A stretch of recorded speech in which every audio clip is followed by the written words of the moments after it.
వైరాగ్య శతకం భర్తృహరి రాసిన దాంట్లో 84వది ఈ పద్యం, ఈ శ్లోకం. జగము సమస్త జగాలకల్లా అధీశ్వరుడైనటువంటి శివుడి యందు గాని, సకల లోకముల యందు అంతర్యామి అయి వ్యాపించి ఉన్నటువంటి విష్ణుమూర్తి యందు గాని నాకు భేదభావం గాని తారతమ్యం గాని లేదు అంటున్నాడు భర్తృహరి. ఇది మనకు ఉపదేశిస్తున్నాడు. శివకేశవుల మధ్య భేదం లేదు, భేదాన్ని చూడకూడదు, భేదం పాటించకూడదు. అయినప్పటికీ సకల లోకాలకి ఆహ్లాదాన్ని కలిగించే చంద్రుణ్ణి శిరోభూషణంగా ధరించినటువంటి శివుడి యందు నాకు భక్తి స్వరూపం స్వభావ సిద్ధంగా ఉన్నది అంటున్నాడు. వాళ్ళిద్దరి మధ్య భేదం లేదు, అయినా కూడా స్వభావ స్థితంగా నాకు ఆ శివుడి యందు భక్తి ఉన్నది అంటున్నాడు. జగత్కారణమైనటువంటి సిద్ధ వస్తువును శుద్ధ నిర్గుణ నిరాకారంగా తన ప్రార్థనా శ్లోకంలో ప్రతిపాదించినటువంటి భర్తృహరి ఎంత వైరాగ్యం వంటపట్టిన వాడైనా సరే ఆ శివతత్వాన్ని సగుణంగా సాకారంగా ఉపాసించి దర్శించి ఇక్కడ మనకు ఉపదేశం చేస్తున్నాడు. ఏమిటా తత్వం? శివతత్వం. కాబట్టి మనకు శివుడి యొక్క పాదపద్మాలను ఆశ్రయించడం తప్ప నాణ్యాగతి అంటే వేరే గతి లేదు. ఇలా మాట్లాడినటువంటి వాడు భర్తృహరి ఒక్కడేనా? ఇంకెవరూ లేరా? ఉన్నారు. మహామీమాంస మూర్ధన్యుడు, శతాధిక గ్రంథకర్త అయినటువంటి అప్పయ్య దీక్షితుల వారు కూడా చెప్పినటువంటి మాట ఏంటంటే, మాకు శివకేశవుల యందు భేదభావం లేదు, కానీ ఎందుకో నా చిత్తం శివుని యందు చిన్న మెత్తైన అంటే కొంచెం అయినా సరే మొగ్గు చూపిస్తుంది అని తన స్వభావాన్ని ఆయన కూడా వెల్లడించాడు. చూడండి.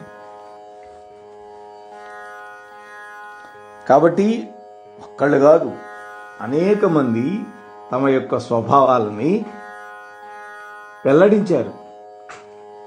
ఎందుకని? వాళ్ళకి శివకేశవుల పట్ల భేదభావం లేదు.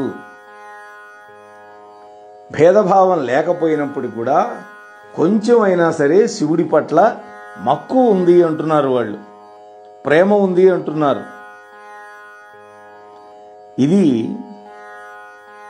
అప్పయ్య దీక్షితులు గారు చెప్పినటువంటి మాట. అలాగే అంతేకాదు, అపిచ పశుపతి సర్వదేవ ప్రకృష్ట అన్నారు. అంటే శివుడే సర్వదేవతలలో ప్రకృష్టుడు అని నిష్కర్షగా చెప్పారు అప్పయ్య దీక్షితుల వారు. దీనినే మకుటంగా చేసుకొని అప్పయ్య దీక్షితుల వారు చాలా శ్లోకాలు చెప్పారు అని పండితులు చెబుతారు. ఆయన శివభక్తి యొక్క మాధుర్య విశేషాన్ని వివరిస్తూ వర్ణిస్తూ ఆవగింజంత బూది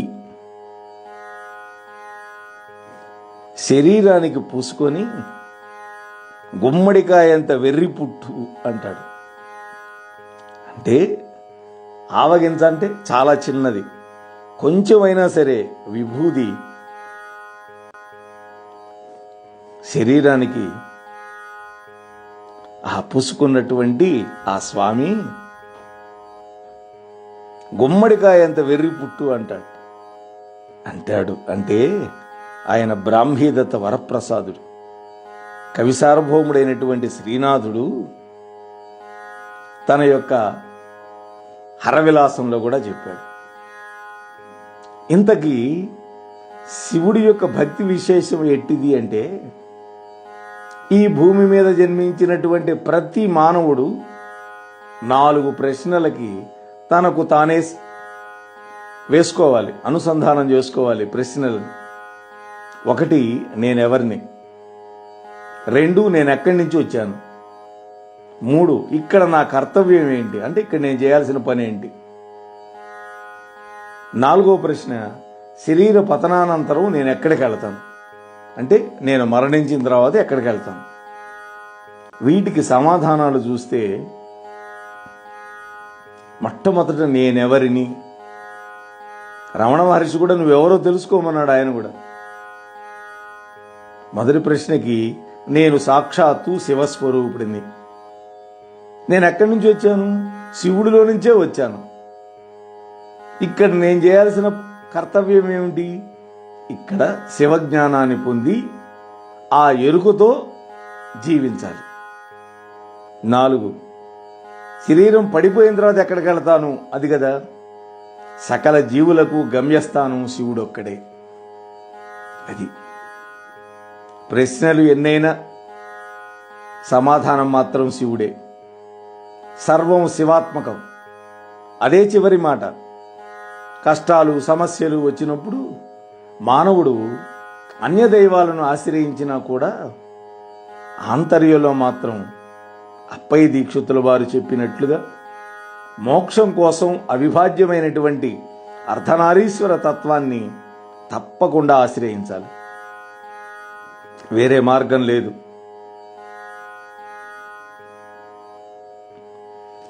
వడ్ల గింజలో ఆ బియ్యపు గింజలో చివర ఒక ములుకు ఉంటుంది. మరల వేస్తే ఆ ములుకు విడిపోతుంది, కానీ అదే మనం దొంపుడు బియ్యంలో ఉంటుంది. దాంట్లోనే బి విటమిన్ ఉంటుంది అంటారు కదా. ఆ ముల్లంత చిత్తం శివుడి వైపు మొగ్గడానికి కారణం ఉండాలి కదా.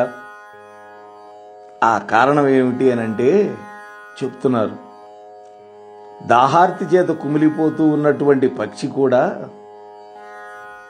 నీరు ఎక్కడుందా అని వెతుక్కుంటుంది.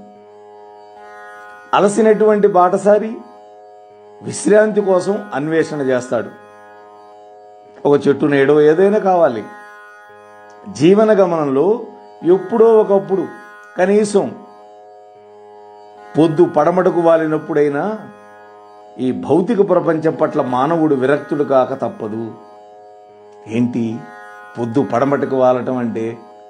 అవసాన కాలం సంప్రాప్తించినప్పుడు. కాంచనాల విషయంలో ఏవగింపు కలక్క మానదు. అలా గనక కలక్కపోతే అదృష్టవంతులైనటువంటి వారి విషయంలో ఆ సన్నివేశాన్ని ఈశ్వరుడే కల్పిస్తాడు. చూడండి, ఎవడికి అదృష్టం ఉంటుందో వాడికి ఆ వైరాగ్యం కల్పిస్తాడు ఆయనే. కామదహనుడైనటువంటి శివుడొక్కడే పరమ వైరాగ్య సంపన్నుడు. అలాగే జ్ఞానాశ్రయుడు కూడా శంకరుడొక్కడే. ఆయనకు ఏ సేవలు, భోగాలు, ఆడంబరాలు, ఇతర వైభోగాలు అక్కర్లేదు.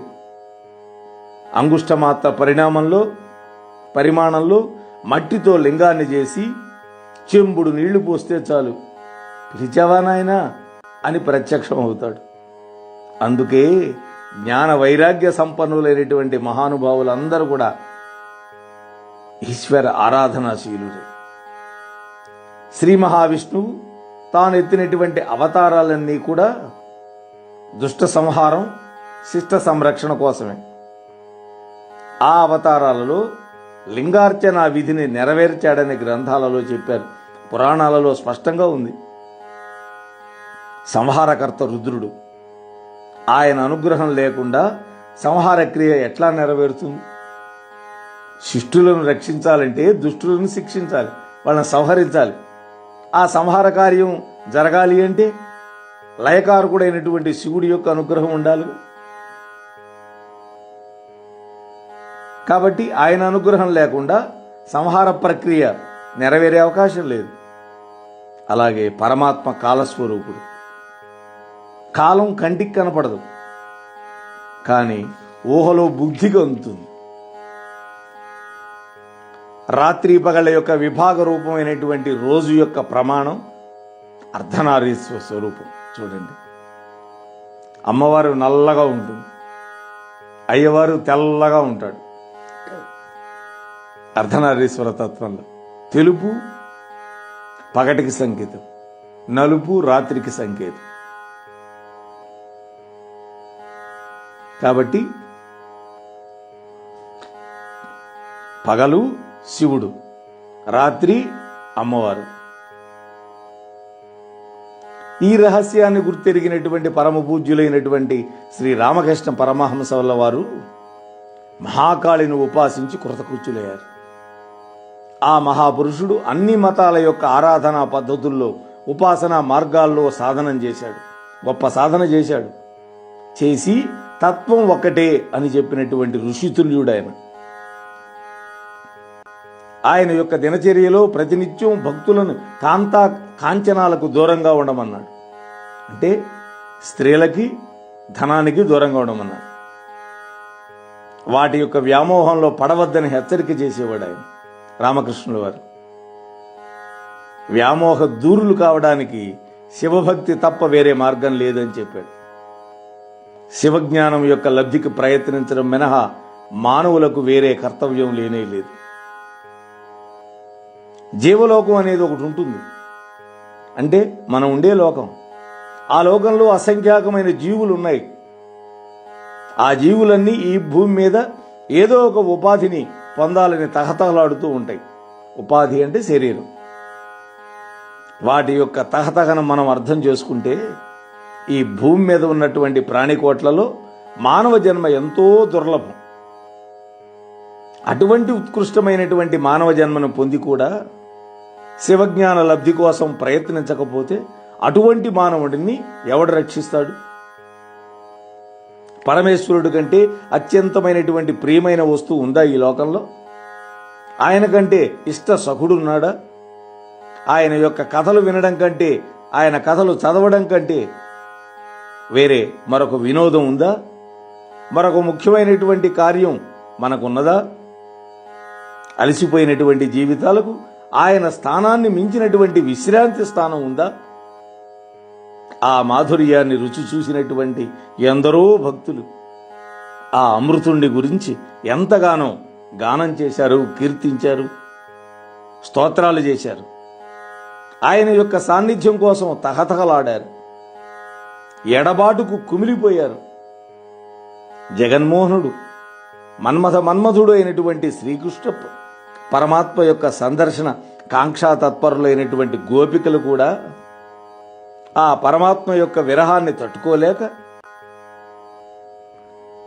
నిన్ను ఎప్పుడూ చూడకుండా ఓ లక్ష్మీవర మాకు రెప్పలు అడ్డంగా చేసేటటువంటి ఆ క్రూరుడైనటువంటి విధాత ఎంత దుర్మార్గుడో కదా అనుకున్నారు వాళ్ళు. ఆ రెప్పలు ఉండటం వల్లే కదా నిన్ను అనుక్షణము చూడలేకపోతున్నాం. అంటే ఆ రెప్పపాటు కాలాన్ని కూడా వాళ్ళు పరమాత్మ యొక్క దర్శనానికి ఆ వియోగాన్ని భరించలేకపోతున్నారు. అది వాళ్ళ యొక్క మధుర భక్తి.